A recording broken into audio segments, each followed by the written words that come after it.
मेरे गुरु महेश्वर शिव को मेरा प्रणाम है। इस कालखंड के प्रथम शिव के शिष्य हम सबों के परम आदरणीय वरेण्य गुरु भ्राता साहब श्री के चरणों में मेरा प्रणाम है। शक्ति स्वरूपा माँ नीलम आनंद जी के चरणों में मेरा प्रणाम है और कलिंगपोंग में इस हॉल में उपस्थित आप सभी गुरु भाई गुरु बहन के चरणों में मेरा प्रणाम है। आप सभी को मेरा प्रणाम।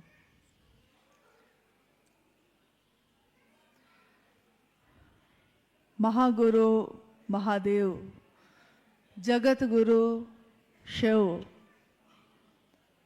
उनके शिष्य होकर हम सब ने इस जीवन में परम सौभाग्य प्राप्त किया है। महादेव मेरे आपके सबके गुरु बन सके,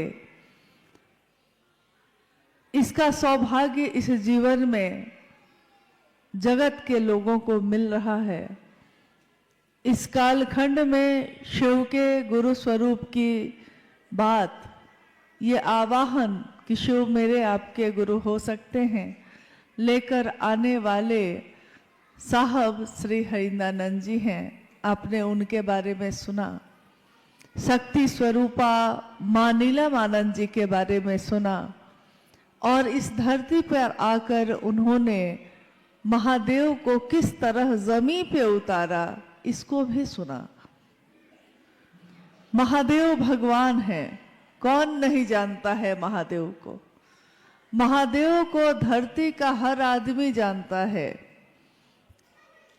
उत्तर हो, दक्षिण हो, पश्चिम हो, पूरब हो, जहां जाइए महादेव एक ऐसे भगवान हैं जिनकी सर्व जगत में सर्वमान्य तौर पे पूजा होती आई है। महादेव की पूजा, महाकाल के अनेक स्वरूप की पूजा, महाकाल, महामृत्युंजय, महाऔघरेश्वर, महामृत्युंजय, महायोगेश्वर, यानी महा शब्द जहां भी लगे हैं। आप गौर कीजिएगा इस बात पे कि जिस भी सत्ता के साथ महा लगा है, इसका अर्थ है कि ये उपाधि, ये शब्द शिव के लिए कही जा रही है। जगत गुरु शिव, महागुरु शिव, आदि गुरु शिव, यानी गुरु और शिष्य परंपरा में भी अगर इस पूरे अखिल ब्रह्मांड में कोई गुरु है पहला, तो वो शिव हैं।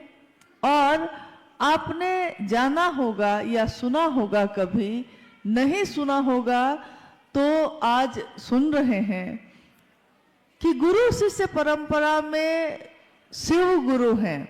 आदि का अर्थ होता है जहां से गुरु शिष्य परंपरा की शुरुआत हो, आदि गुरु।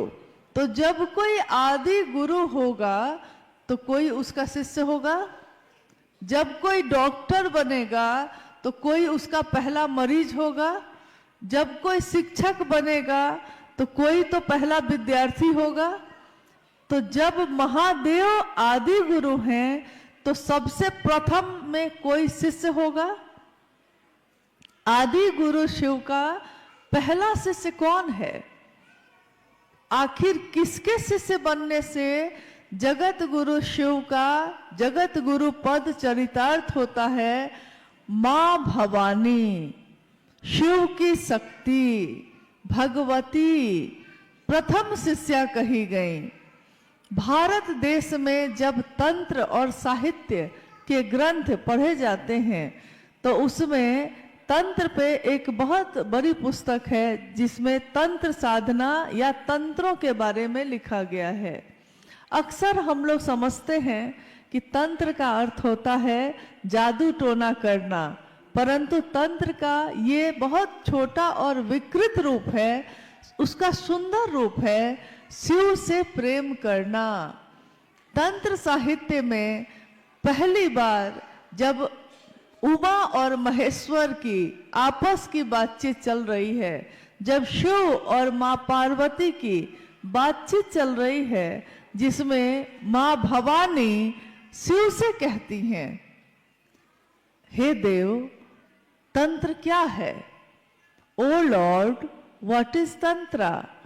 और शिव उत्तर दे रहे हैं, देवी, तंत्र is nothing but only love and surrender.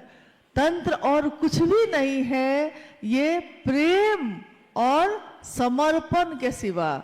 प्रेम में समर्पण होता ही होता है। कोई अगर किसी से प्रेम करता है तो इसका अर्थ है कि प्रेम गली अति सांकरी, बहुत संकरी गली है ये। प्रेम गली अति सांकरी, जामे दो न समाये। दो सत्ता में पैदा होता है ये, परंतु दोनों को एक कर देता है। तो इतनी संकरी है वो गली कि उसमें एक ही जा सकता है कोई। अगर दोनों तरफ दीवार हो, इधर भी दीवार है, इधर भी दीवार है, और इतनी पतली जगह है वहां खाली, जिसमें एक ही व्यक्ति जा सकता है, तो प्रेम की उपाधि दी गई कि दो सत्ता में पैदा तो होती है, दोनों को एक कर देती है और दोनों एक होकर उस गली से गुजर जाते हैं। प्रेम, लेकिन ये प्रेम होना बहुत कठिन है। इंसान से होना कठिन है। यहाँ तो ईश्वर की बात की जा रही है। यहाँ तो कहा जा रहा है कि भगवान से उसे ही प्रेम करिए। गुरु वही है। गुरु अपने प्रति, गुरु ईश्वर के प्रति प्रेम पैदा करते हैं। और जब शिव गुरु होंगे तो प्रेम कैसे पैदा करेंगे? किसी ने कहा हमको, किसी ने कहा आपको कि महादेव को अपना गुरु बना लीजिए, और किसी के कहने से हमने शिव को अपना गुरु बनाया है। किसी ने पहली बार आपको कहा होगा और तब आपने शिव को अपना गुरु बनाया होगा। जब किसी ने कहा होगा उस समय, जैसे हम लोग अभी बैठे हैं ना सारे लोग, याद कीजिए उस पल को, उस समय को, जिस समय में हमने शिव को अपना गुरु बनाया। जिस दिन हमने कहा, हे शिव, आप मेरे गुरु हैं, मैं आपका शिष्य हूं, मुझ शिष्य पर दया कर दीजिए। जिस पल आपने कहा होगा उस पल को याद करिए। तो अभी जैसे ही ये बात, ये विचार हमारे मन में, हमारे दिमाग में प्रवेश करता है, वैसे ही हमको महसूस होता है कि किसी ऊर्जा का संचरण हमारे मन, मस्तिष्क और मेरे इस शरीर में आता जा रहा है, आता जा रहा है। एक ऊर्जा, एक ऐसी तरंग जो इससे पहले हमने महसूस नहीं की। ये कब महसूस की थी? जब किसी से प्रेम हुआ था। जब किसी से प्रेम होता है तो धड़कनें बढ़ जाती हैं और आंखें झुक जाती हैं, हाथ कपकपाने लगते हैं। क्यों ऐसा होता है? क्योंकि मन जिसके नजदीक होता है, हमारे शरीर पे भी उसी का असर होने लगता है। मन अगर शिव से नजदीक होगा तो हमारे शरीर के आचरण में, हमारे शरीर के हर कृत्य में महादेव जैसा ही आचरण दिखने लगेगा। इसीलिए भैया हरिंद्र जी ने, इन्होंने जब शिष्यानुभूति लिखी थी उसमें लिखा कि शिव भाव से संजात एक सामान्य भावाचरण भी जगत के लिए अनुकरणीय है। शिव भाव से संजात, इसका अर्थ होता है कि जैसे पानी के जगह पे शिव का भाव हो, और जैसे कपड़ा भीग जाता है, आर्द्र हो जाता है, तो कपड़ा महादेव की दया से भींगा हुआ हो। शिव भाव से संजात एक सामान्य भावाचरण, यानी भाव के अनुसार आचरण। हमारे मन में जब शिव का भाव होगा तो हमारे आचरण भी वैसे हो जाते हैं। अगर मेरे मन में ये भाव होगा कि मैं किसकी बेटी हूं, तो मेरे भाव, मेरे आचरण भी उन व्यक्ति के कारण वैसे ही दिखने लगेंगे। जगत में अगर कोई कहेगा कि कोई गलत काम कर लीजिए तो आप कहिएगा कि मेरे पिता का नाम बदनाम होगा, क्योंकि मैं वही आचरण कर सकती हूं जो मेरे पिता की मर्यादा के अनुकूल है। मैं वो आचरण नहीं कर सकती जो मेरे पिता के अनुकूल नहीं हो। जब कोई शिव को अपना मानता है तो उसके भी सामान्य भावाचरण आचरण ऐसे ही होने लगते हैं। वो जगत में चलता है, रहता है, जीता है, खाता है, बातें करता है, किसी से मिलता है, लेकिन उसके हर काम में महादेव जैसा आचरण उतरने लगता है। उसका हर काम महादेव के भाव से भींगा होता है।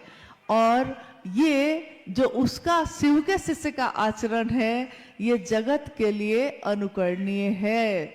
जगत के लोग देखकर ये कहते हैं कि देखिए कैसा शिव का शिष्य है, कैसा शिव का चेला है, कितना सुंदर बोलता है, कितने करुणा है, कितने सुंदर भाव है। इससे हमको सीखना चाहिए। जब हम किसी को कुछ अच्छा देखते हैं, किसी को कढ़ाई अच्छी आती है, किसी को बुनाई अच्छी आती है, किसी को भोजन बनाना अच्छा आता है, किसी को खेती करना अच्छा आता है, तो हम उससे सीखना चाहते हैं कि अगर सीखना है तो भाई इससे सीखिए, देखिए इनको कितना अच्छा ये काम करने आता है। तो जब कोई शिव का शिष्य अपना आचरण जगत में दिखाता है तो जगत के लिए वो अनुकरणीय हो जाता है। जगत के लोग उसको देखकर सीखते हैं कि जीवन को कैसे जीना चाहिए। जब हमने शिव को गुरु बनाया तब से लेकर आज तक, हो सकता है हमारे साथ या आपके साथ ऐसा हुआ होगा कि कोई 2 महीने 3 महीने पहले शिव का शिष्य बना होगा, कोई 2-3 साल पहले बना होगा, कोई 20-30 वर्ष पहले बना होगा, कोई कभी बना होगा। लेकिन आज सबके सब, ये कोई नहीं कहता कि आप 20 साल के शिव शिष्य हैं और आप 2 दिन के शिव शिष्य हैं। हर व्यक्ति यही कहता है कि हम शिव के शिष्य हैं। शिव का शिष्य होकर हमारा मन महादेव से दया मांगता है। तीनों सूत्रों के बारे में आपने सुना अभी। शिव को गुरु बनाने में कोई दीक्षा, कोई दक्षिणा, ये शब्द आपने कभी सुना? क्योंकि शिव को गुरु बनाने में दीक्षा, गुरु की दया ही उनकी दीक्षा है। शिव की दया ही इंसान के, मानव के मन में दीक्षा का काम करता है। बीए का रोपण, बीज का रोपण, शिव का एक नाम है ज्ञानवापी महादेव। ज्ञानवापी महादेव का अर्थ होता है ज्ञान का वपन करने वाले, ज्ञान का रोपण करने वाले। जैसे खेत में कोई धान का रोपण करता है, वैसे ही हम सभी इंसानों के मन में शिव गुरु के रूप में ज्ञान का रोपण करते हैं। जब महादेव ज्ञान का रोपण करते हैं तो हमारा मन उनको गुरु मानने लगता है। लेकिन ये मेरा स्वभाव बन जाए, शिव को गुरु मानना मेरा स्वभाव बन जाए, मुझको ऊपर दिखावा में ये ना करना पड़े, मैं सचमुच में उसी भाव में आ जाऊं। स्वभाव का अर्थ होता है जैसा अपनी माँ के लिए है, पुत्री का स्वभाव, पत्नी का स्वभाव, पति का स्वभाव अपने आप होता है ये।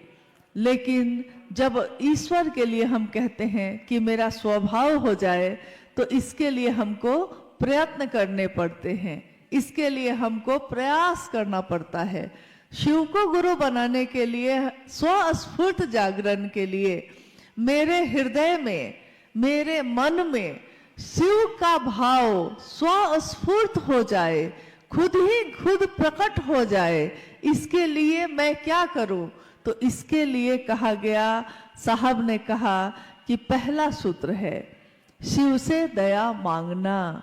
मन ही मन जब हम शिव से दया मांगते हैं, हे शिव आप मेरे गुरु हैं, मैं आपका शिष्य हूँ, मुझ शिष्य पर दया कर दीजिए, तो महादेव की दया मेरे मन में, जब मेरा मन बार बार उसकी आवृत्ति लेता है, मन ही वो साधन है, तो मन जिस बात को बार बार दोहराता है, बार बार उसकी आवृत्ति लेता है, तो धीरे धीरे हमारे मन पे उसी बात की, जिसकी हम आवृत्ति ले रहे हैं, उसी बात की छाप पड़ जाती है।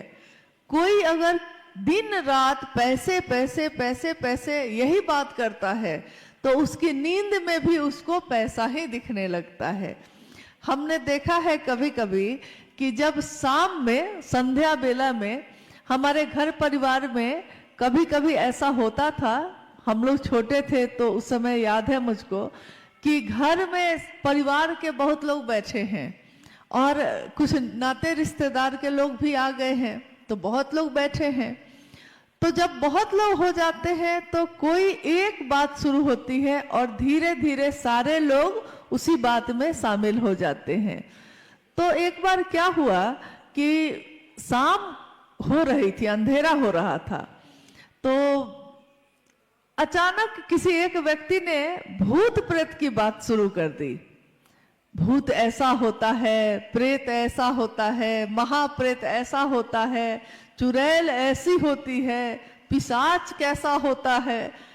धीरे धीरे देख रहे हैं कि जितने लोग वहां हैं बैठे हुए, सब अपनी अपनी कोई ना कोई कहानी उसमें बताने लगे।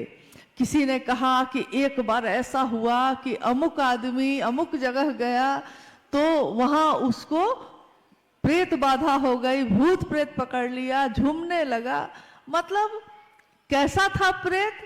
किसी दूसरे ने पूछा भूत कैसा था, तो बड़े बड़े कान थे, बड़ी बड़े आंखें थी, दांत थे, बाल थे। मतलब लोग कह रहे हैं। हम लोग छोटे थे। उसके बाद रात के भोजन का समय आ गया। भोजन करके सारे लोग सोने के लिए गए।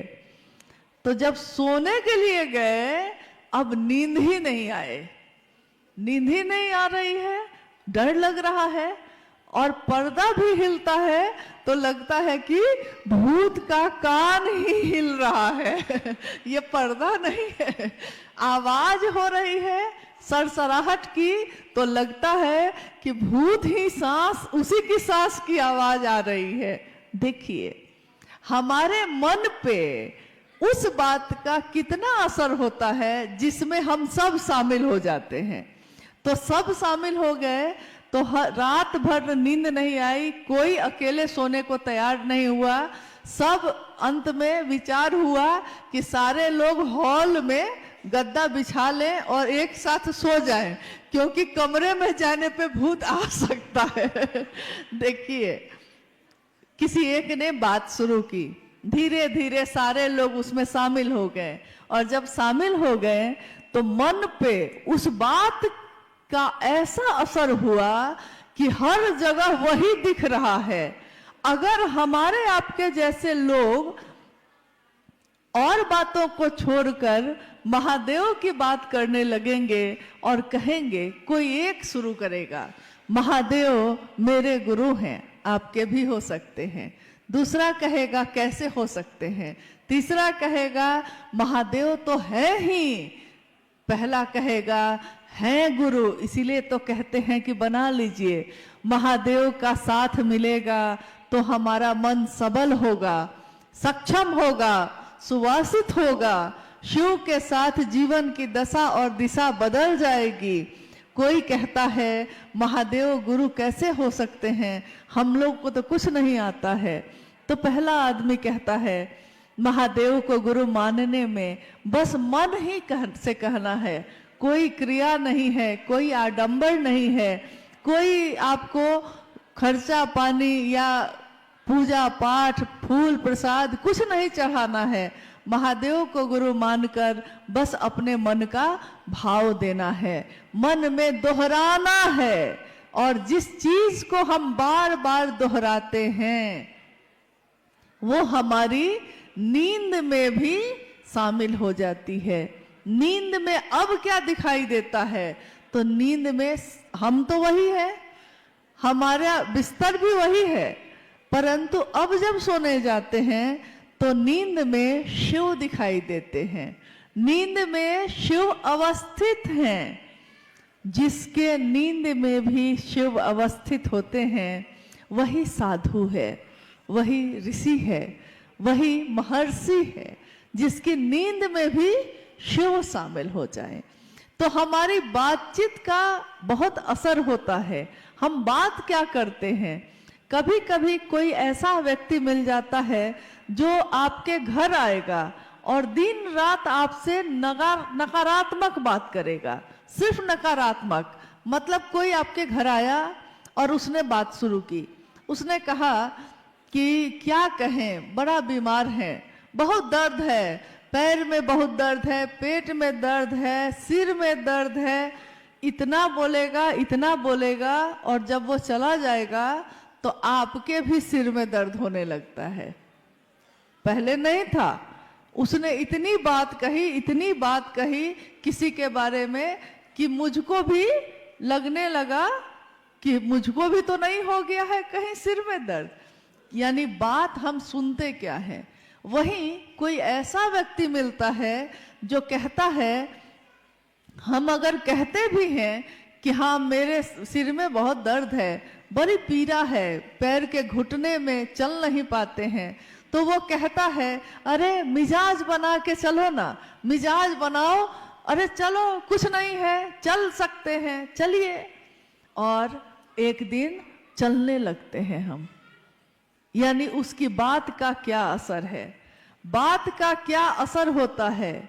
मनुष्य की शारीरिक शक्ति, यानी उसके शरीर की जो शक्ति है सो उससे बलशाली होती है उसकी मानसिक शक्ति, और मानसिक शक्ति से भी बलशाली होती है उसकी आध्यात्मिक शक्ति। ये साहब ने अक्सर कहा, लिखा भी है। मनुष्य की शारीरिक शक्ति में कितना बल है, हम क्या क्या काम कर सकते हैं। हम एक कुर्सी उठा सकते हैं, हम एक टेबल उठा सकते हैं, लेकिन अगर पलंग उठाने के लिए कह दिया जाए तो हम नहीं उठा सकते हैं। लेकिन अगर कोई कहे कि मन से उठाइए तो मन से तो पलंग क्या बात है, महल का महल उठा सकते हैं। मन में अगर सोचना है कि महल को उठाना है तो मन तो ऐसी चीज है कि उठा ही सकते हैं हम। यानी मन की शारीरिक शक्ति से बलशाली हो गई मन की शक्ति, और मन से भी बलशाली है उसकी आध्यात्मिक शक्ति। आध्यात्मिक शक्ति यानी ईश्वर से उसका सानिध्य। एक व्यक्ति जो वर्षों से लकवाग्रस्त होकर बिस्तर पे पड़ा था और बिस्तर से हिल भी नहीं सकता था, लोग उससे मिलने आते, सहानुभूति जताते और चले जाते। सब सहानुभूति दिखाते, भाई तुमको बड़ा कष्ट है, भाई तुमको तो बड़ा दुख है, सब सहानुभूति जताते। लेकिन आज तक किसी ने उससे नहीं कहा कि तुम ठीक भी हो सकते हो। सबने यही कहा, क्या करिएगा, अब तो जीवन ऐसे ही गुजारना है। परंतु एक दिन क्या हुआ, एक शिव का शिष्य उस व्यक्ति के पास गया। एक गुरु भाई उस व्यक्ति के पास मिलने चले गए। उन्होंने कहा, क्या हो रहा है आपको? तो उसने कहा कि वर्षों से बिस्तर पे ही पड़ा हूं, लकवाग्रस्त हूं, हिल नहीं पाता हूं, सारे काम बिस्तर पे ही करने पड़ते हैं।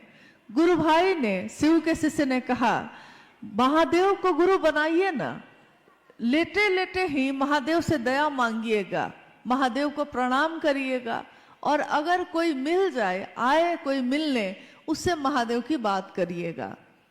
बड़े अविश्वास में, बेमान से उस व्यक्ति ने जो बिस्तर पे था मान तो लिया, परंतु उसके मन में विश्वास नहीं था।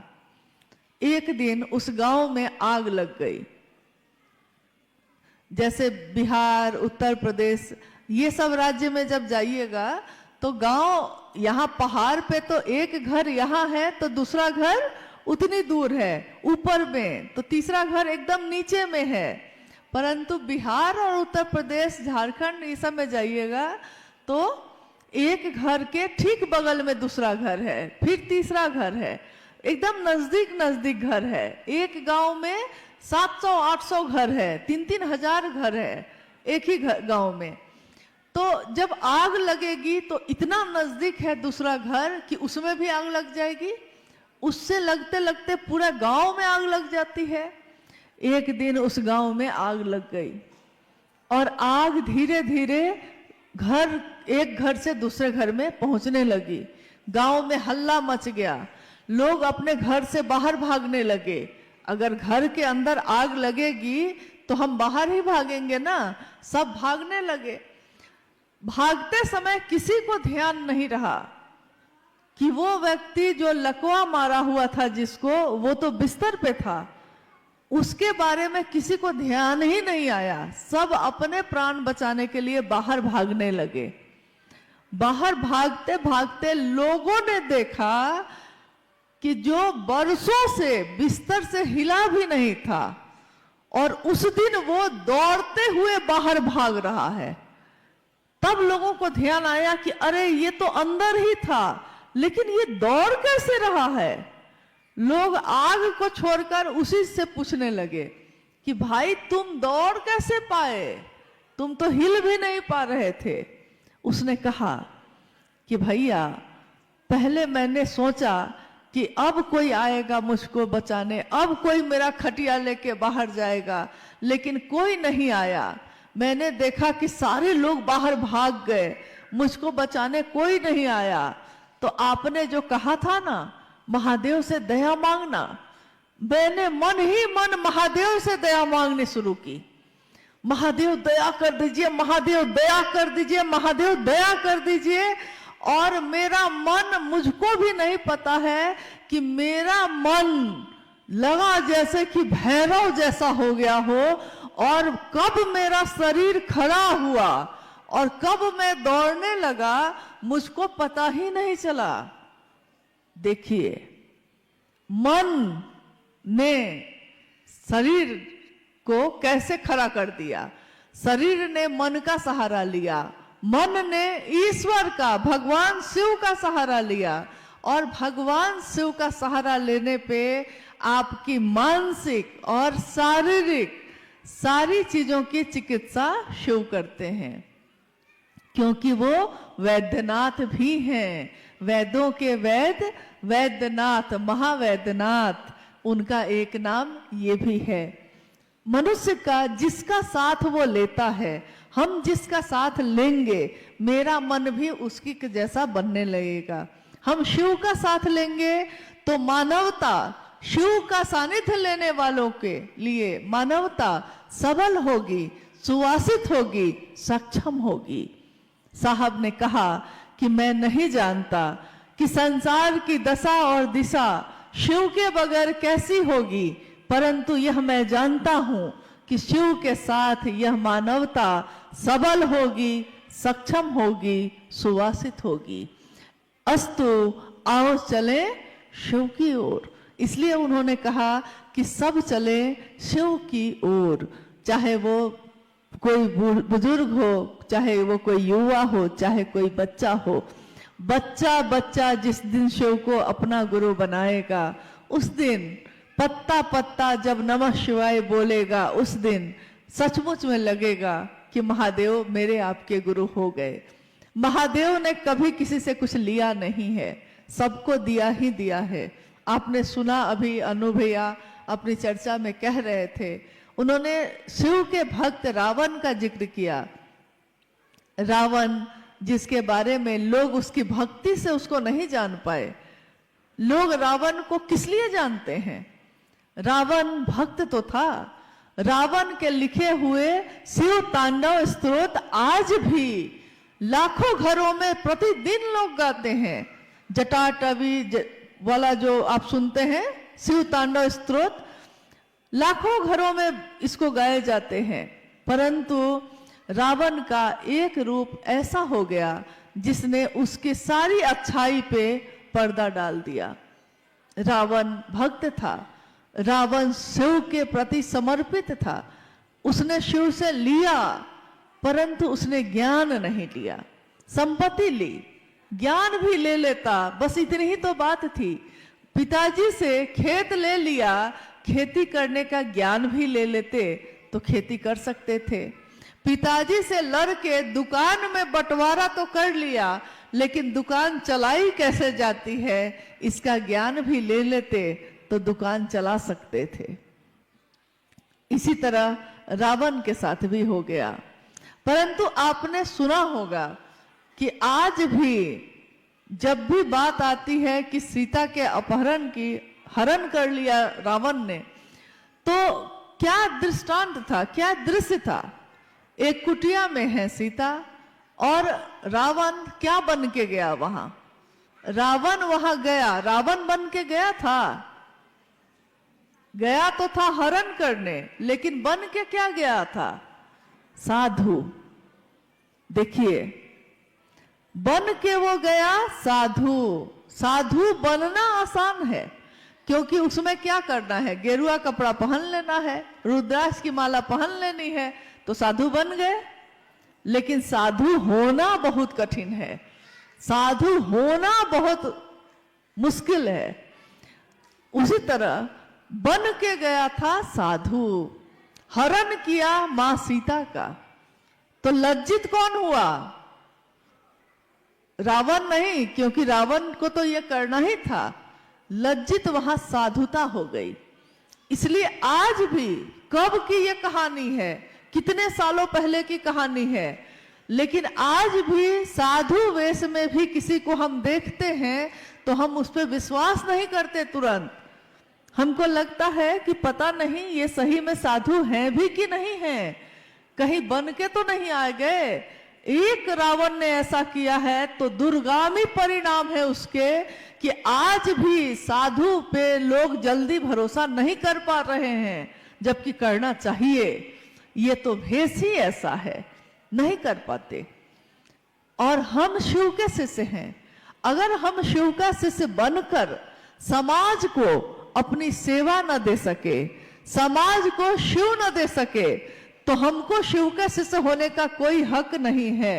अगर मेरे कारण महादेव का नाम ऊंचा ना हुआ, अगर मेरे कृत्य से, मेरे आचरण से मेरे गुरु शिव की बदनामी हुई, तो ये वही बात हो जाएगी, लोगों का भरोसा शिव शिष्यों से भी उठ जाएगा, क्योंकि उनको लगेगा कि शिव के शिष्य ऐसे होते हैं। इसलिए अगर कुछ करना है गलत करना है कुछ, तब आप जो हैं वही बन के जाइए समाज में। लेकिन अगर शिव के लिए करना है तो समाज में व्यष्टि का नकाब हटाकर समाज समष्टि की ओर चलना होगा। व्यष्टि का नकाब, मैं कौन हूं, क्या हूं, इसको भूलना पड़ेगा और महादेव का शिष्य बनकर जगत में उतरना पड़ेगा कि लोग देखें कि शिव का शिष्य कैसा होता है। हम व्यापार करते हैं तो हमको झूठ बोलना पड़ता है, हम नौकरी करते हैं छल करना पड़ सकता है। जगत में जगत को खरीद के जगत को बेचने का रिवाज पुराना है।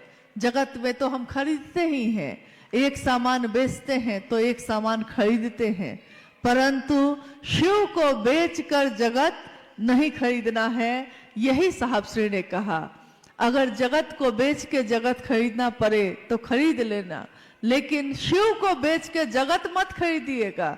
एक घर कोई छोड़ देता है, बाकी सब जगह चलेगा, लेकिन महादेव के काम में ईमानदारी, करुणा, सौम्यता, ये तो शिव के शिष्यों का आचरण है।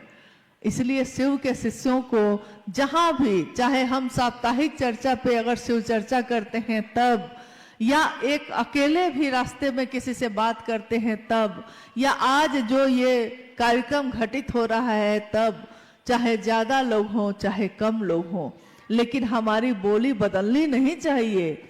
ऐसा ना हो कि शिव चर्चा कर रहे हैं, सारे लोग देख रहे हैं कि हाँ ये सारे लोग तो शिव चर्चा करते हैं, और अचानक उसमें कोई एक दूसरे पे थप्पड़ चलाने लगे, कोई गाली देने लगे, घर जाए तो घर में हंगामा मचा दे, तो लोग क्या कहेंगे? लोग कहेंगे कि शिव का शिष्य ऐसा करता है। कोई नहीं कहेगा कि अमुक आदमी ऐसा करता है। लोग कहेंगे कि ये जो शिव चर्चा करने वाले लोग इकट्ठा हुए थे वो लोग ऐसा करते हैं। कोई दूसरा किस पे आरोप लगेगा? महादेव पे लगेगा। किसके नाम की बदनामी होगी? महादेव के नाम की बदनामी होगी।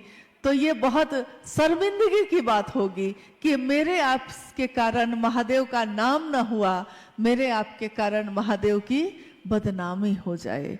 बदनामी हो जाना ये तो किसी भी शिष्य के लिए बहुत ही शर्मिंदा होने की बात है, बहुत ही निम्न स्तर की बात है। तो ये काम हमको कभी ना करना चाहिए, ना किसी को ऐसा करने देना चाहिए। अगर कोई ऐसा करता है तो उनको हाथ जोड़ के कहिए कि भैया ये काम, दीदी ये काम आप अपने घर में करिए, कृपया महादेव के घर में मत करिए। महादेव की दुनिया है ये, महादेव की दुनिया में हम रहते हैं, आप रहते हैं। महादेव की इस दुनिया में हम रहते हैं। लेकिन अगर हमारी दुनिया में, यानी हमारी दुनिया तो छोटी छोटी है, हमारी दुनिया में अगर महादेव आ जाएं तो हमारा परिवार, हमारा समाज महादेव जैसा ही होगा, महादेव ही होगा। इसलिए कोशिश करनी है कि पहला सूत्र भी महादेव से दया मांगे शिष्य बनने के लिए, दूसरा सूत्र शिव की चर्चा करें कि खुद भी शिव के शिष्य बने और दूसरों को भी प्रेरित कर सकें, और तीसरा सूत्र शिव को प्रणाम करना। शिव को प्रणाम करना यानी उस सत्ता को प्रणाम करना जिसके सामने नमन करने की भी योग्यता हमारी नहीं है। गर हो सके नमन तो सौभाग्य है हमारा, इस योग्य हम कहाँ हैं, गुरुवर तुम्हें मनाए। फिर भी मना रहे हैं, शायद तू मान जाए। हम महादेव को मनाते हैं, हम महादेव को प्रणाम करते हैं, हम इस योग्य नहीं, तब भी कोशिश करते हैं कि ऐसा हो जाए। आइए हम लोग कुछ जिज्ञासाओं पे बात करते हैं। मंच पे आई होगी। जिज्ञासा का अर्थ होता है कि किसी के मन में कोई बात पैदा होना, किसी के मन में कोई समस्या पैदा हो जाना, या कोई ऐसी बात जो मेरी समझ में ना आ रही हो तो उसको हम लोग पूछ सकते हैं। ज्यादा अच्छा है कि अगर मन भ्रमित हो, अगर कोई किसी के बारे में कुछ कहता हो तो उसे व्यक्ति से पूछना चाहिए। दूसरों से उसके बारे में बात करने से बेहतर है कि उस व्यक्ति से पूछ लीजिए। इसलिए महादेव के काम में अगर कोई बाधा आती हो, गति और गतिरोध दोनों के विषय में कोई बात आती हो, तो हम लोगों को आपस में बात कर लेनी चाहिए, पूछ लेना चाहिए, ताकि माहौल अच्छा बना रहे, हमारा रास्ता प्रशस्त हो। आइए हम लोग जिज्ञासाओं पे बात करते हैं। हेलो, आपकी ओर से जिज्ञासा बहुत है, उसमें से कुछ जिज्ञासाओं पर हम लोग चाहेंगे कि बात हो। एक भाई ने लिखा कि कलिम्पोंग में शिव चर्चा में सुन रहा हूं लेकिन भरोसा नहीं हो रहा है, क्या शिव जो भगवान है और शिव गुरु दोनों एक है या अलग अलग है? जिज्ञासा है कि शिव की पूजा वो कर रहे हैं, शिव की चर्चा भी सुन रहे हैं, उनको भरोसा ये नहीं हो रहा है कि शिव भगवान है कि शिव गुरु है। शिव भगवान भी है और शिव गुरु भी है। मेरे पिता भी है कोई और वो मास्टर भी मेरे हैं। ये हो सकता है कि नहीं? ये होता है कि नहीं? होता ही है। तो शिव भगवान है, भगवान के रूप में वो समदर्शी हैं, भगवान के रूप में वो सबके ऊपर एक समान दृष्टि रखते हैं। इसीलिए कोई अगर देवता भी तपस्या करे तो उसको भी वरदान देते हैं, कोई राक्षस अगर तपस्या करे तो उसको भी वरदान देते हैं। महादेव भगवान के रूप में प्रसन्न होकर वरदान देते हैं, इसमें कोई, महादेव भगवान के रूप में मनोकामनाओं की पूर्ति करते हैं, इसमें भी कोई संशय नहीं है। परंतु गुरु के रूप में विवेक पूर्ण दान देते हैं। विवेक पूर्ण दान यानी जो हमारे लिए जरूरी होगा, जो हमारे लिए अच्छा होगा। जैसे कहा गया है कि घर में प्रथम गुरु माता और पिता को माना जाता है, क्योंकि माता पिता अपने बच्चे को कभी भी हाथ में खुला चाकू नहीं देंगे। क्यों? बच्चा चाकू मांगता है, माता पिता नहीं देंगे, क्योंकि वो जानते हैं कि चाकू से हाथ काट लेगा। इसको अभी चाकू चलाना आता नहीं है तो चाकू से हाथ कट जाएगा, तो नहीं देंगे। देखिए, माता पिता है वो, लेकिन यहां उन्होंने एक गुरु के तरह विवेकपूर्ण दिया या नहीं दिया, क्या देना ठीक होगा, क्या देना नहीं ठीक होगा। बच्चा कहता है कि हम 10 बजे रात में जाएंगे अपने दोस्त के यहाँ, माँ कहती है ना, दिन में जाना, और मानती है, लेकिन किस बात पे कि दिन में जाना, रात में नहीं जाना है। यहां उसने क्या किया? विवेक पूर्ण होकर उसकी बात को माना, बच्चे की बात को माना, लेकिन विवेक का भी प्रयोग किया। तो महादेव जब गुरु के रूप में होते हैं तो वो विवेक पूर्ण दान देते हैं, जो इंसान के जीवात्मा के लिए, जीवात्मा के इस जीवन के लिए अच्छा होगा, सुंदर होगा, उसी के लिए वो वही दान देंगे। अगर नहीं ठीक होगा तो वो नहीं देंगे गुरु के रूप में, और ठीक होगा तो गुरु के रूप में वो भी दे सकते हैं जो हमारे भाग्य में भी नहीं हो, जो हमारी रेखाओं में भी ना हो, वो भी गुरु अहर्निश देते हैं, देते आए हैं। देखिए, जिज्ञासा आपकी है, हमारी जिज्ञासा नहीं है। आप चैन से बैठे, कुछ देर एक जिज्ञासा आई है कि भारत भूखंड पर गुरु और सदगुरुओं का भरमार है, फिर आज ये जगत गुरु शिव की बात क्यों? हाँ, एक ये जिज्ञासा है महत्वपूर्ण कि भारत भूखंड पे गुरु परंपरा की भरमार है, गुरु और शिष्य परंपरा इसकी भरमार है, फिर आज ये शिव के गुरु स्वरूप की बात क्यों हो रही है? भारत भूखंड पे गुरु की भरमार है, ये बात सही है। शरीरधारी गुरुओं की कोई कमी नहीं है, लेकिन कोई शरीरधारी गुरु भी एक दिन शरीर में नहीं रहते, तब हमको आंतर होना पड़ता है, अपने मन को उनसे मिलाना पड़ता है। मान लीजिए आपने कभी किसी शरीरधारी गुरु को गुरु माना होगा, लेकिन अगर वो बाद में शरीर में नहीं रहते हैं, फिर भी उनकी परंपरा शिष्य की चलती ही रहती है, क्योंकि शिष्य मन से मिलता है अपने गुरु से, और सही गुरुओं का अभाव भी है। प्राचीन समय में ऐसे बहुत सारे ऋषि मुनि या ऐसे गुरु हुए जिनके कारण धरती के लोग अच्छा जीवन जी पाए। कभी किसी ने कहा कि त्रेता युग है, ये सतयुग है ये, लेकिन आज जो युग है ये कलयुग है, और कली युग में ऐसा नहीं कि सारा कुछ खराब हो गया है। हालांकि शिव पुराण में शास्त्र ने कहा कि एक दिन ऐसा आएगा जब जगत के लोग धर्म से विमुख हो जाएंगे, गुरु और शिष्य परंपरा भी जाती रहेगी, और पाप और अनाचार का बोलबाला हो जाएगा। परंतु उस समय भी एक ही चीज हम सबके बीच बचेगी, एक ही विकल्प, एक ही चीज बचेगी, नमः शिवाय।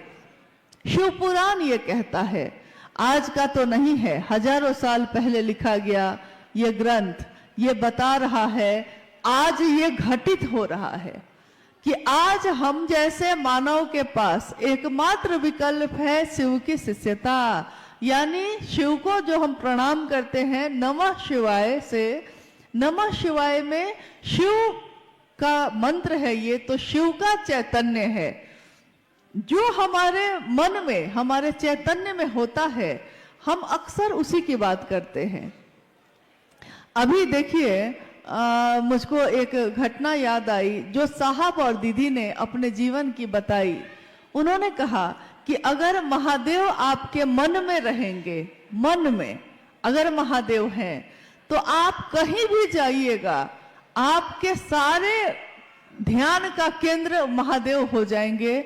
चाहे आप कार्यालय में बैठिए, चाहे आप किसी काम में रहिए।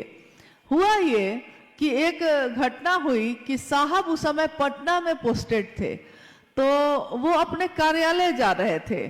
जब 10 बजे से 6 बजे तक वो अपने कार्यालय में, क्योंकि आप जानते हैं कि साहब हरिंदरानंद जी जब रिटायर्ड हुए तो ज्वाइंट सेक्रेटरी कैबिनेट के तौर पे रिटायर्ड हुए थे। उसके साथ साथ उन्होंने महादेव के नाम का अलख जगाए रखा और करोड़ों लोग आज महादेव की सोच पे खड़े हैं, चल रहे हैं। तो उस दिन हुआ ये कि जब वो कार्यालय के लिए निकलने लगे तो मां नीलम आनंद जी ने, गृहस्थ भी हैं, वो गृहस्थ भी हैं क्योंकि महादेव गृहस्थों के भी आदर्श हैं। साहब और दीदी क्या है, गृहस्थ भी हैं, 3 बच्चे भी हैं उनको।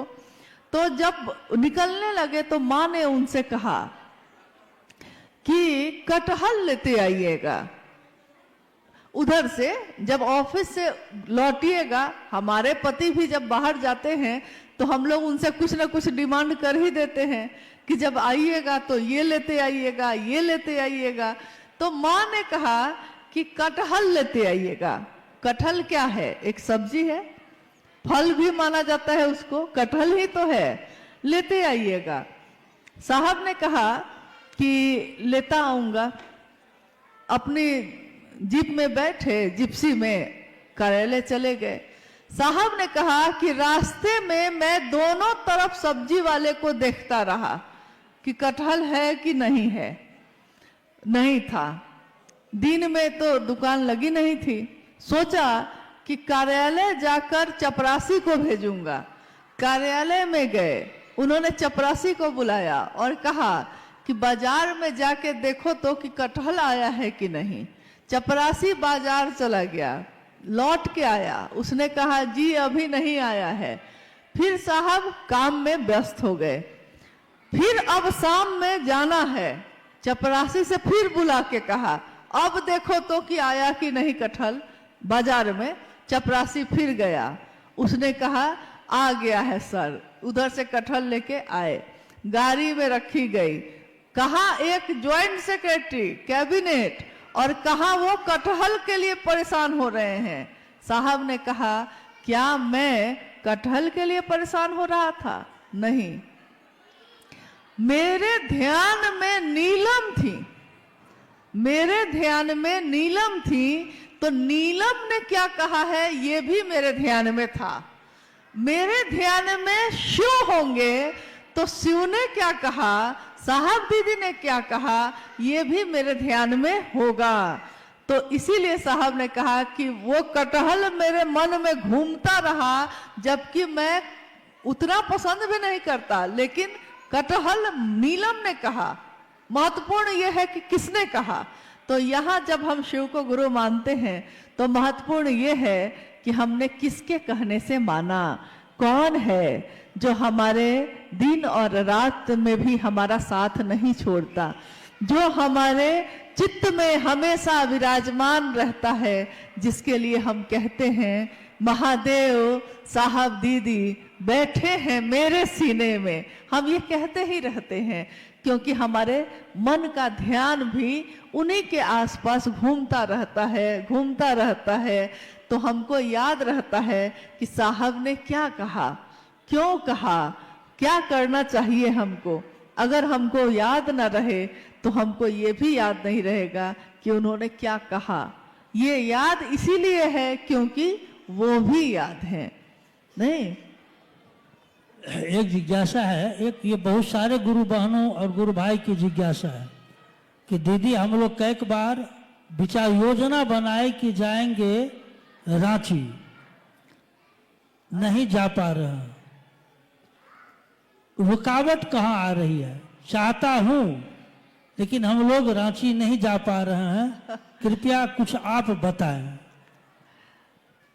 जिज्ञासा आपने सुनी है कि जिज्ञासा ये है कि कुछ गुरु बहनों की है कि वो लोग हर कुछ दिन के बाद तैयारी करते हैं कि रांची जहाँ साहब का स्थल है उपवन, हम लोग हर धाम जाते हैं, मेरे साहब की जगह है, हम लोग वहाँ भी जाना चाहते हैं, तो हम लोग तैयारी कर लेते हैं, लेकिन जा ही नहीं पाते हैं।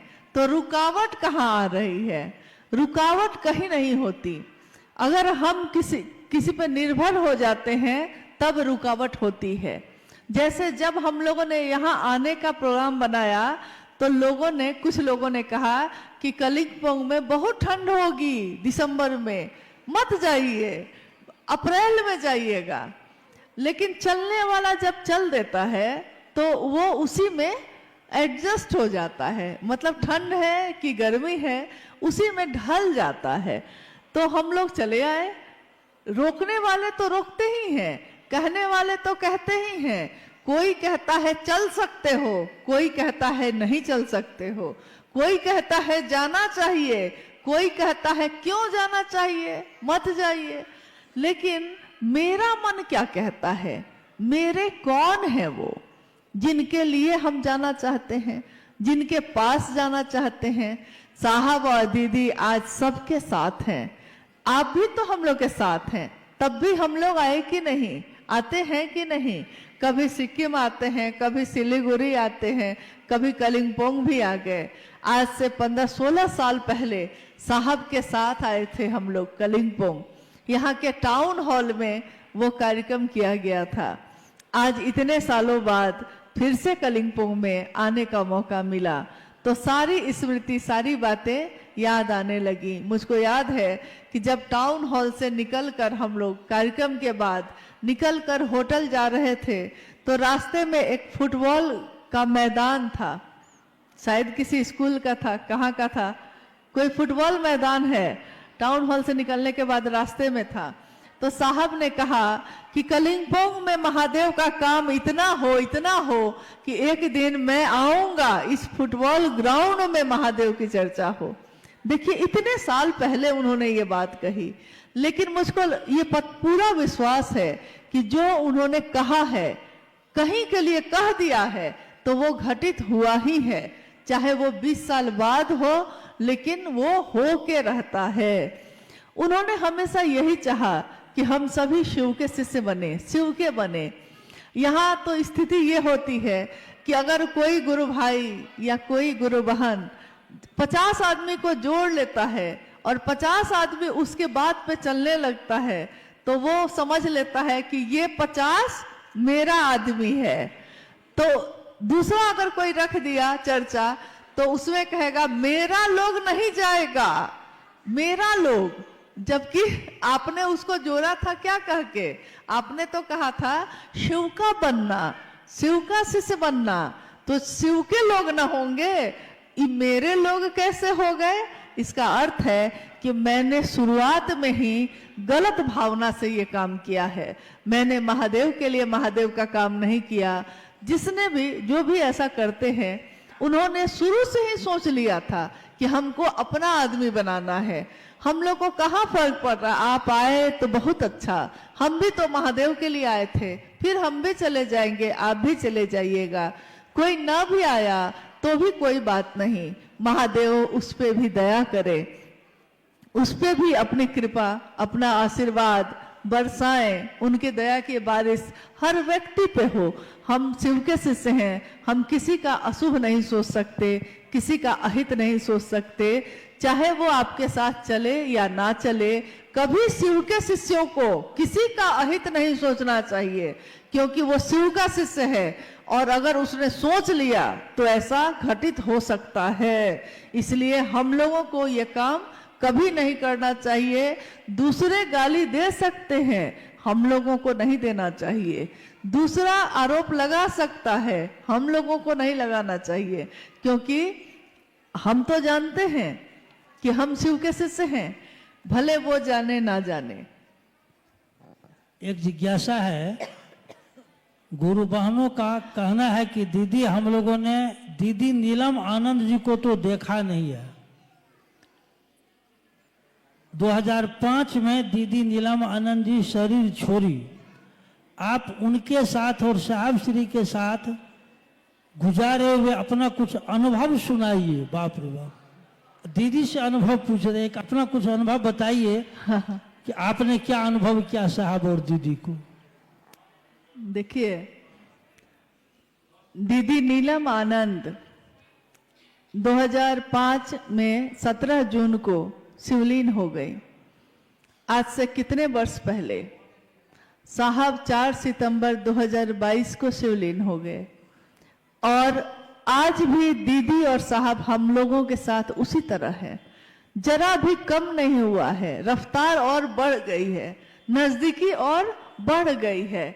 शरीर में रहते जो थोड़ी दूरी भी थी वो भी अब खत्म हो गई है। आपने जानना चाहा है, आपने पूछा है दीदी नीलम आनंद जी के बारे में। 27 जुलाई 1952 को झारखंड में एक जिला है पलामू, वहां के मनातूगढ़ में दीदी माँ का जन्म एक जमींदार परिवार में हुआ। महुआर जगदीश्वर जीत सिंह की बेटी एक राज परिवार जैसा जीवन वो जी रही थी। और जब उनका बचपन अब यौवन की तरफ गया तो उनकी शादी हुई साहब हैदरानंद जी से 22 मई सन 1972 को। 22 मई सन 1972 में साहब और दीदी जीवन संगिनी बने मनातूगढ़ में। और ये वो समय था जब साहब शमशान साधना किया करते थे। उन्होंने अपने जीवन के 12 वर्ष के बाद से 12वें वर्ष के बाद ही लगातार शमशान कब्रिस्तान साधना, कुंडलनी जागरण, योग, तंत्र, मंत्र, यंत्र, जितनी तरह की विधाएं होती हैं सबको आजमा लिया था। परंतु जब उनका विवाह हुआ मां नीलम आनंद से, तो मां ने देखा कि मेरे पति एक तरफ साहब कानून की पढ़ाई कर रहे थे और एक तरफ वो शमशान साधना कर रहे थे। तुलना नहीं है, विसंगतियों में संगति की स्थापना करते हैं शिव। इसी तरह उनके जीवन को भी देखते हैं हम लोग तो अनमिल आखर जैसा है, विसंगतियों में ही संगति की स्थापना है। उन्होंने शमशान साधना भी जाना जारी रखा और साथ साथ उन्होंने कानून की पढ़ाई भी करना जारी रखा। सन 1974 में जब साहब श्री ने शिव को अपना गुरु बनाया, आरा के गांगी नामक स्मशान में जब वो बैठे थे अर्धरात्रि में, और अर्धरात्रि में उनके मन में ये आवाज गूंजी थी कि गुरु भगवान होते हैं तो भगवान गुरु क्यों नहीं है। उन्होंने शिव को अपना गुरु बनाया था। 1974 के बाद लगातार 1981 तक, जब तक कि साहब बीच में डिप्टी कलेक्टर हुए, बिहार प्रशासनिक पद पे पदाधिकारी हुए और पाटन में उनकी पोस्टिंग हुई। पाटन में बहुत सारी चमत्कारिक घटनाएं हुई। मां नीलम आनंद जी के बारे में इतना ही कह सकते हैं कि उन सारे चमत्कारों की घटनाओं को जो घटित हो रहे थे उसमें उनकी सबसे ज्यादा भूमिका थी, क्योंकि स्वयं भगवती स्वरूपा, शक्ति स्वरूपा मां नीलम आनंद के लिए कुछ भी कहना उनके व्यक्तित्व को बहुत छोटा साबित करता है। उनके बारे में अगर कुछ कहना चाहे कोई तो कह नहीं सकता, उसके शब्द कम पड़ जाएंगे और उनकी ममता बहुत भारी पड़ जाती है। माँ की ममता का कोई मोल नहीं, माँ की ममता शब्दों में बांधी नहीं जा सकती। माँ जो ममता बरसाती है वो ममता ही बरसाती रही। स्वयं उनके शक्ति या उनके आध्यात्मिक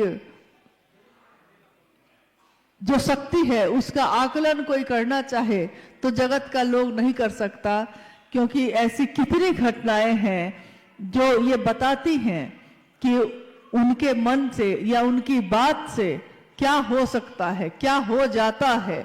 उन्होंने जो कहा सो घटित हो गया, जो चाहा सो हुआ। उन्होंने कहा था एक दिन जब 13 लोग थे मात्र, शिव गुरु महोत्सव पहला 13 व्यक्ति, और उस दिन साहब ने कहा था कि आज जो 13 लोग हैं एक दिन 13 करोड़ होंगे। मां नीलम आनंद जी ने कहा था कि आज जो शिव शिष्यता है एक दिन ऐसा आएगा कि देखनिहार को धरनिहार नहीं होगा, देखने वाले गिर जाएंगे, मंजिल इतनी बड़ी होगी, इमारत इतनी बुलंद होगी, शिव की शिष्यता इतनी व्यापक होगी। सोचिए ये कब की बात है, ये 1982 की बात है और आज 2025 में हम लोग बैठे हैं। करोड़ों शिव के शिष्य आज जीवन में शिव को जीते हैं, रहते हैं शिव बन के, जीते हैं शिव बन के, बनते हैं शिव। और ये सब किसके कारण हो सका? तो साहब और दीदी के कारण हो सका। आपने पूछा है कि मां नीलम आनंद जी के साथ मेरा जो समय गुजरा, मेरा जो सानिध्य मुझको प्राप्त हुआ, तो मैंने क्या अनुभव किया है, मेरी अनुभूति क्या है। मुझको उनका सानिध्य मिला और उसके बाद तो कुछ भी याद नहीं, भूल गया सब कुछ, याद नहीं अब कुछ, सब कुछ जैसे कोई भूल जाता है। मैं अक्सर हंसी में कहती थी, जब जो माँ जिसने मुझको जन्म दिया वो कभी कभी माँ नीलम आनंद जी से मेरी शिकायत करती थी, कहती थी कि बेटी है मेरी और मुझको फोन करके हालचाल भी नहीं पूछती है। तो मैं हंस के कहती थी उनको कि मैं तो भूल चली बाबुल का देश, पिया का घर प्यारा लगे। पिया का घर यानी माँ का वो आश्रय, वो आंचल, साहब का वो आशीर्वाद, इसके सामने अब दुनिया में कुछ भी याद ही नहीं रहता था। तो जब याद ही नहीं रहता था तो बात कैसे करे, इस पे वो रोने लगी। तो माँ ने मुझको बहुत समझाया, कहा कि अरे वो माँ है, तुम्हारी माँ है। मैंने कहा कि माँ मैं अपने दिल की बात कह रही हूँ, मुझको कोई याद ही नहीं रहता, जब आपके साथ हो तो और किसकी याद आती है। तो माँ हंसने लगती। कितनी यादें हैं, कितनी स्मृतियां हैं, लेकिन यही कहूंगी कि उनकी अनुभूतियों को शब्दों में बताना नामुमकिन है, मुश्किल है, संभव नहीं है। फिर भी उन्होंने जो दिया है, उन्होंने किसी में कभी भेद नहीं किया। मैंने देखा मां नीलम आनंद जी को कि उनकी 3 संतान यानी 2 बेटे 1 बेटी है, परंतु उन्होंने हम सबको, सभी शिव के शिष्यों को, शायद आपने सुना भी होगा, मेरी शादी जब हुई उस दिन ही मंडप पे ही मेरे शिव के शिष्य होने की घोषणा हुई थी। सभी शिव शिष्यों को मां नीलम आनंद जी ने एक जैसा ही प्रेम दिया, कभी भेद नहीं किया। तो शिव के लोग शिव जैसे ही होते हैं, शिव कभी भेद नहीं करते। शिव के आंचल में, शिव की गोद में देवता भी बैठते हैं, राक्षस भी बैठते हैं। शिव अगर अमृत देते हैं तो वो सबके लिए देते हैं, वो किसी एक को चुनकर नहीं देते। तो साहब और मां नीलम आनंद जी ने सबको एक समान रूप से अपना दान दिया, अपना आशीर्वाद दिया। ये चाहा कि हम शिव के शिष्य बने, हमेशा बने रहें। मां नीलम आनंद जी के साथ एक कार्यक्रम में जब वो गई थी तो उन्होंने कहा था उस कार्यक्रम में कि मैं शिव की शिष्या हूं, मैं आपके लौकिक कांटों को चुन लूंगी। मतलब आपके जो लौकिक जगत है, सबको कहा कि आप सब जो शिव के शिष्य हैं, आपके जीवन के लौकिक कांटों को, कष्टों को मैं चुन लूंगी, छाया बनकर आपके साथ सदैव रहूंगी, बशर्ते गुरु कार्य में बेईमानी नहीं। ये बात उन्होंने बार बार कही कि एक शर्त एक ही है मेरी कि गुरु कार्य में बेईमानी मत करिएगा, गुरु का काम, गुरु का नाम गुरु के लिए लीजिएगा, गुरु के ही होके रह जाइएगा। और छाप तिलक सब छीनी रे तो से नैना मिला के। हम सारे छाप तिलक जो जगत के हैं भूल जाते हैं जब हमारा मन शिव से लगता है। तो हम सब शिव के शिष्य बने रहें और कुछ नहीं है, हाँ, चलते रहें। जीवन में जब भी मिलना हो इसी तरह गुरु भाई गुरु बहन बन के हम लोग मिलते रहें। कुछ अपने हैं, कुछ क्या कहेंगे, कुछ कांटे हैं, कुछ कलियां हैं, और इन कांटों और कलियों के बीच ही शिव की शिष्यता है। शिव के शिष्यता कीचड़ में कमल के जैसा है। दुनिया अगर कीचड़ है तो शिव की शिष्यता कमल का फूल है। दुनिया अगर कांटे चुभाती है तो महादेव की असीम दया कांटों पे चढ़ के गुलाब को खिलाती है। दुनिया गुलाब को देखती है, कांटों को कोई देखता भी नहीं।